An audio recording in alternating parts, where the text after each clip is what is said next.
বাংলাদেশে আবহাওয়া অফিসের পূর্বাভাস ভুল হতে পারে, কিন্তু একটা জায়গায় আমাদের গতি আলোর চেয়েও বেশি। সেটা কি জানেন? সেটা হলো কোয়াব বা ক্রিকেটার্স ওয়েলফেয়ার অ্যাসোসিয়েশন অব বাংলাদেশের প্রতিবাদ করার গতি। মনে পড়ে যখন কোনো বিসিবি পরিচালক আমাদের কোনো সাবেক ওপেনারকে নিয়ে একটু কড়া সমালোচনা করেছিলেন।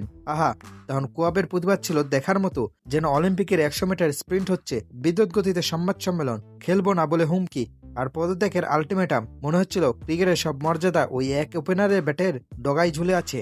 কিন্তু দৃশ্যপট যখন পাল্টে যায়, তখন আমাদের কোয়াবের কি হয়? সম্প্রতি সংবাদ সম্মেলনে একজন সাবেক অধিনায়ক, যিনি কিনা বর্তমান বিসিবি পরিচালকও, তাকে যখন প্রকাশ্য দিবালোকে হেনস্থা করা হলো, তখন কোয়াব কোথায়? আমি তো ভাবলাম এখনই প্রেস ক্লাবে ফেটে পড়বে, এখনই হয়তো মিঠুন ভাই রণমূর্তি ধারণ করে বলবেন ক্রিকেটারের সম্মান আগে। কিন্তু না, চারিদিকে পিনপতন, নীরবতা, কোনো সংবাদ সম্মেলন নেই। খেলা বয়কটের তো প্রশ্নই ওঠে না। মনে হচ্ছে কোয়াবের প্রতিবাদ মেশিনটাতে হঠাৎ জং ধরে গেছে। প্রশ্ন জাগে মনে, কোয়াব সভাপতি মিঠুন ভাই কি এখন লম্বা ঘুমে আছেন, নাকি ওনার প্রতিবাদের অ্যালার্ম ঘড়িটা শুধু বিশেষ বিশেষ নাম শুনলে বেজে ওঠে?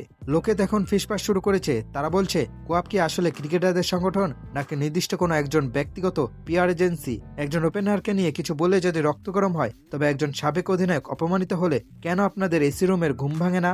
এটা কি ক্রিকেটারের স্বার্থ দেখা, নাকি নির্দিষ্ট কারোর দালালি করা? ক্রিকেট কোনো একজনের খেলা নয়, আর সম্মানটাও কোনো একজনের একচেটিয়া সম্পত্তি নয়। যখন আপনারা বেছে বেছে প্রতিবাদ করেন, তখন ক্রিকেটের চেয়ে নিজেদের স্বার্থটাই বেশি বড় হয়ে ফুটে ওঠে। কোয়াব নেতাদের বলি, দয়া করে ঘুম থেকে জাগুন, আয়নায় নিজেদের চেহারাটা দেখুন। আপনারা কি সত্যি ক্রিকেটারদের বন্ধু, নাকি কেবল ক্ষমতার বিশেষ সম্পর্কের সুতোই বাধা পুতুল? জনতা কিন্তু সব দেখছে।